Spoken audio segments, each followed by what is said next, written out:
할렐루야, 성도 여러분 평안하셨습니까? 인문학적 사유와 신학적 성찰을 통해서 기독교 그리고 복음, 예수 그리스도와 하나님 나라 함께 이야기 나눠보는 기독교가 뭘까 시간입니다. 오늘은 고난에 관한 이야기를 좀 하려고 합니다. 여러분, 한 해 동안 참 많은 시간이 있었죠. 봄, 여름, 가을 그리고 어느새 겨울이 왔습니다. 매서운 계절이죠. 저는 개인적으로 겨울을 그닥 달가워하지 않습니다. 겨울을 인내하고 버틴다는 것이 쉽지 않기 때문이죠. 그러나 여러분이 그 겨울은 우리에게 반드시 찾아옵니다. 우리가 원하든 원하지 않든 좋아하든 좋아하지 않든 우리에게 찾아오죠. 이것처럼 고난도 우리들 각자의 삶 가운데 여전히 찾아옵니다. 과연 이 고난의 문제를 어떻게 해결할까? 과연 이 고난의 문제들을 어떻게 우리가 바라봐야 될까?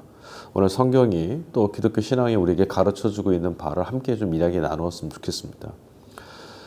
고난의 문제는 우리 성도들에게 있어서 너무나 중요한 문제죠.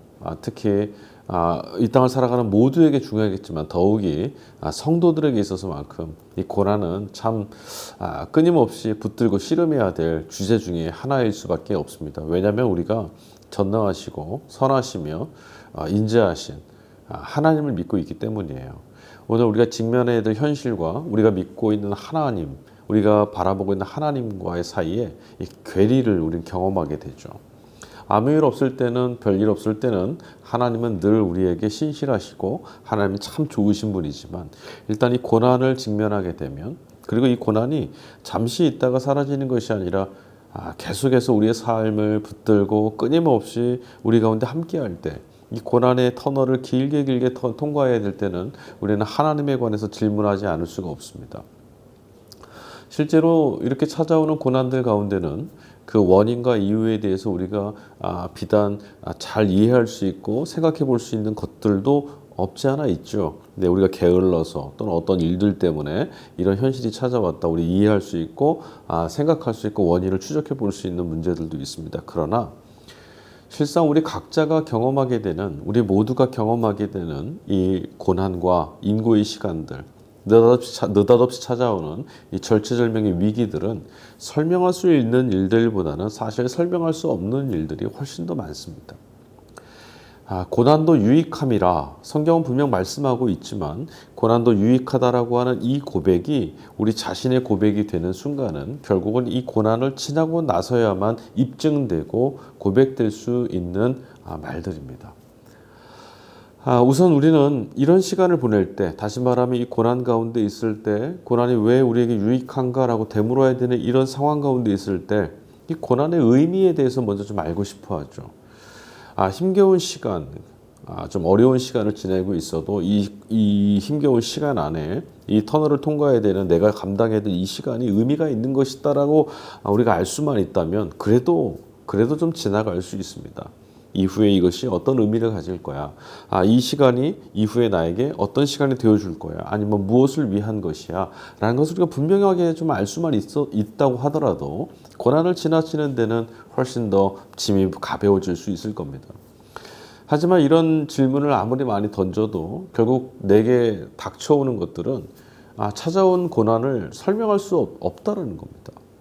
그 의미가 무엇인지 우리가 아무리 설명하려고 해도 또 우리가 익숙하게 생각해 왔던 것들 가지고 그것들을 설명하고 판단하고 정의를 내린다고 하더라도 그렇지 않다라는 우리 안에서 일어나는 이 반문들을 일소에 다 해소할 수가 없다는 거예요.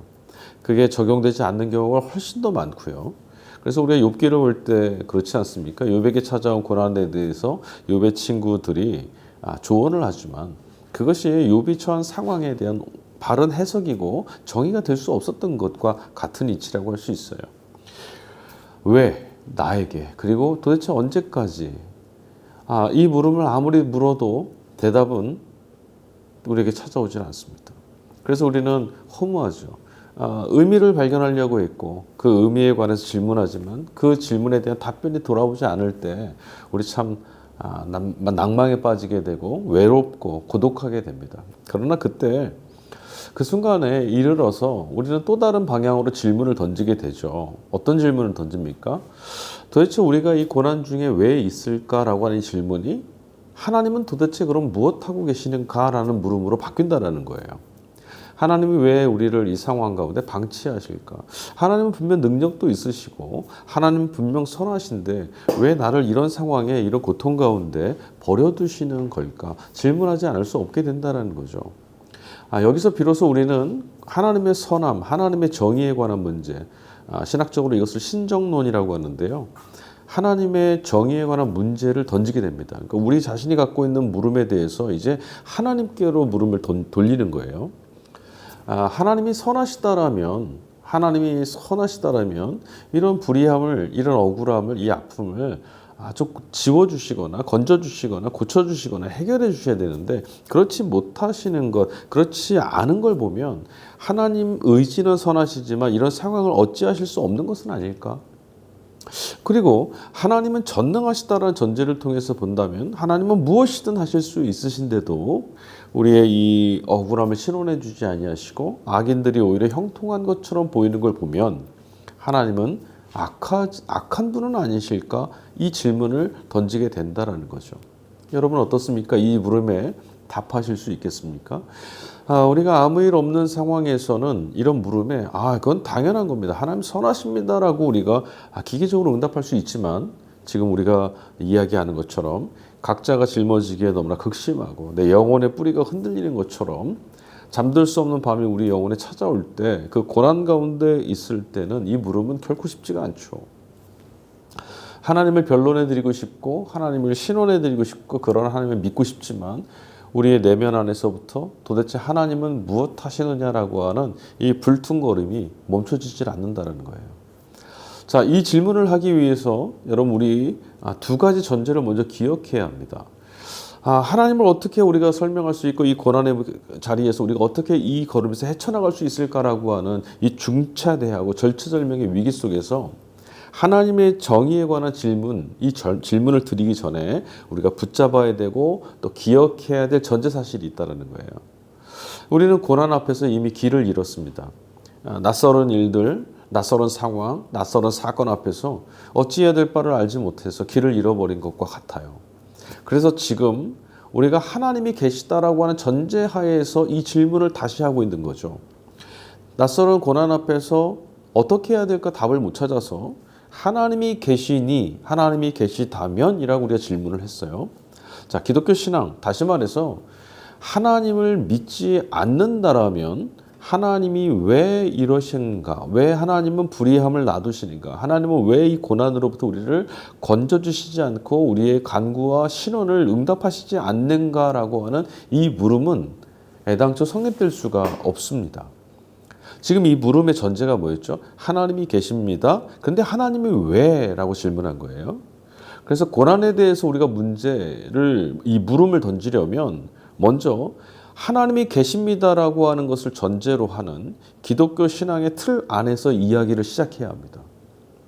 과연 기독교가, 성경이, 말씀이 우리에게 가르치고 우리에게 소개하고 말하고 있는 것, 그 시작부터 마지막까지의 큰 이야기 틀 안에서 우리의 고난, 우리가 짊어지고 있는 삶의 무게, 우리가 살아가고 있는 시간, 우리의 역사를 우리 논할 수 있어야 된다는 거죠. 다시 말하면 예수 그리스도를 통해서 드러난 영생, 종말 또는 부활 이런 것들의 틀 안에서 기독교가 우리에게 가르쳐주는 성경이 우리에게 가르쳐주고 있는 이 역사의 큰 틀 안에서 우리가 보지 않으면 또 대화하지 않으면 이해할 수가 없다라는 겁니다. 예수님의 고난에 대해서 우리 한번 생각해 보죠. 예수님은 십자가를 짊어지셨습니다. 이 땅에서 공생의 33해, 33년을 사시고 결국 십자가에 내몰려서 유대인들과 로마에 의해서 살해당하셨습니다. 사도 바울은 고린도전서에서 십자가라는 것, 예수님께서 짊어지신 십자가를 유대인들은 꺼리고 헬라인들은 미련하다라고 조롱하는 것이다라고 말합니다. 하지만 구원을 받은 우리에게는 하나님의 능력입니다라고 말했죠. 다시 말하면 십자가라는 것은 예수님께서 세상 누구도 이해할 수 없고 세상 누구도 받아들이고 싶어 하지 않고 세상 누구나 꺼리는 상황에 떨어지셨다라는 것을 말하고 있는 거예요. 그러니까 예수님의 운명이 그런 상황에 떨어졌다라는 것을 우리에게 가르쳐주는, 다시 말하면 가장 밑바닥까지 떨어졌다라는 것을 보여주는 것이 바로 십자가죠. 가장 극심하고 가장 처참한 고난, 가장 처절한 운명과 어찌할 수 없는 절망입니다. 아무리 의미를 부여한다고 해도 찢긴 몸으로 십자가에 매달려 있는 예수 그리스도에게 소망이 될 수 없습니다. 우리가 아무리 우리가 처해 있는 상황이 이런 의미를 갖고 있다, 이런 일들이 있다라고 우리가 이해할 수 있다고 하더라도 온통 삶과 운명이 찢겨져서 십자가에 내몰린 순간에는 우리 자신에게는 아무런 의미가 없죠. 예, 십자가는 그렇게 무덤에 덮어졌습니다. 예수는 정말 죽으셨고 무덤에 묻히셨습니다. 이것이 오늘 우리가 직면하고 있는 현실이죠. 한번 생각해 보십시오. 우리가 직면하고 있는 현실, 태어나자마자 정말 불치의 병을 안고 태어나는 아이들도 있고요. 전쟁의 소용돌이 가운데에 정말 사로잡힌 채 살아가야 되는 이들, 태어나면서부터 자유를 유린당하고 빼앗긴 채 노예처럼 살아가야 되는 친구들도 있습니다. 어느 날 갑자기 찾아온 고난 때문에 삶이 온통 무너져 버린 이웃들이 참 많죠. 우리도 그렇습니다. 어느 날 나에게 찾아온 일들, 우리가 아무리 사이가 좋고 평범했고 아무 일 없는 것 같고 행복했다 하더라도 느닷없이 찾아온 낯설은 순간에 또 그날이 오면 우리는 늘 홀로 고독하고 외롭습니다. 아무도 공감해 준다고 하더라도 우리가 처해 있는 상황을 함께 해줄 수가 없습니다. 나 홀로 괴롭고 나 홀로 절망스럽고 나 홀로 헤쳐나가야 돼서 고독한 거죠. 다른 희망 또는 나아질 조짐, 어떤 것도 변할 것 같지 않는 그런 상황에 우리는 내동댕이 쳐진 것처럼 생각될 때가 있다라는 거죠. 하지만 예수님의 부활은 우리에게 그 다음 이야기를 하죠. 예수님의 부활까지가 딱 우리가 처해 있는 상황이고 우리가 바라보고 있는 우리의 고난의 현장이고 우리가 정말 삼키기 너무나 어려운 우리들의 운명입니다. 그러나 예수님의 이야기는 여기서 끝나지 않았습니다. 예수님의 이야기는 부활이라는 사건과 이어졌죠. 이게 기독교 신앙이 이야기하고자 하는 모든 것입니다. 기독교 신앙이 함께 직면하고 있던, 기독교 신앙 공동체가 직면하고 있던 이 땅의 모두와 동일하게 함께 직면했던 이 고난의 결말이, 기독교인들이 말하는 고난의 결말이 바로 예수님이 우리에게 보여주신 부활이라는 거예요. 예수 없는 고난은 결국 무덤으로 끝이 나지만 예수님과 함께 했던 고난, 예수님과 함께 걸어가는 고난, 예수와 운명을 같이 한 이들의 고난은 결국 어디로 이어지느냐? 부활이라고 하는 종말의 사건을 통해서 해석되어야 된다는 겁니다. 우리가 어린 시절에 어려운 시간을 경험하고 정말 공부하기 힘든데도 공부 열심히 하면서도 정말 싫다 했지만 결국 그런 시간들은 그 모든 시간이 언제 의미를 갖게 되고 언제 우리에게 기쁨으로 다시 변화되냐면 그 시간을 다 지나고 난 이 종말의 사건에서예요. 인생을 이렇게 살았다. 그때 그 시간을 통해서라고 하는 종말 사건이죠. 그리스도인들이 직면하게 되는 고난의 결말, 십자가가 끝이 아니라 부활이 있다는 사실이 없다면 이거 다 허무한 겁니다. 그러니까 여러분, 우리가 전제로 해야 될 것이 있어요. 하나님의 정의에 관해서, 고난의 의미에 관해서 이것을 어찌 해결해야 될 것인가, 어떻게 물음을 갖고 어떻게 답을 찾아야 될까라고 물음하기 전에 우리가 먼저 우리 자신 안에 전제 삼아야 될 사건은 뭐냐면, 첫 번째, 하나님이 계시다라는 거예요. 우리 홀로 십자가 저 땅끝 그 가장 밑바닥까지 떨어졌다가 아니라 하나님이 함께 계신다라는 사실입니다. 바로 예수님께서 그것을 우리에게 보여주신 거죠. 모두가 다 세상에다 등지고 버렸던 그 십자가, 참혹한 그 땅끝에서, 그 밑바닥 언저리에서 하나님께서 예수님을 보듬어 안고 일으켜 세우셨어요. 그러니까 하나님이 계시다. 우리가 어떤 상황에 내몰려 있어도 하나님 그곳에 함께 계시다라는 첫 번째 사건. 그 다음 두 번째, 지금 여기가 끝이 아니라는 겁니다. 하나님의 때가 오고 있다라는 거고, 하나님의 때가 있다라는 사실을 우리가 받아들여야 된다라는 거예요. 만약에 여기가 다다, 우리가 경험하고 우리가 인식할 수 있는 것이 다다, 우리가 보고 있는 영역까지가 끝이다라고 한다면 더 이상 논의할 이야기가 없습니다. 그냥 우리는 이렇게 불행하고 우리는 이렇게 절망하고 이렇게 무너질 수밖에 없죠. 그러나 우리가 보고 있는 건 너머에 때가 있다는 거예요. 여러분, 비근한 예로 우리는 지금 내일조차도 보지 못해요. 단 하루 너머에 있는 내일도 볼 수가 없습니다. 우리는 인생 전체를 아울러서 볼 수 있는 능력도 없어요. 그러니까 지금 여기 말고 다음 그 너머라고 하는 말을 무의미하다, 없다라고 단언할 수 없는 거죠. 그건 오만입니다. 세 번째, 우리의 방식이 아니라 하나님의 고유한 방식이 있다라는 것을 전제로 해야 된다는 거예요.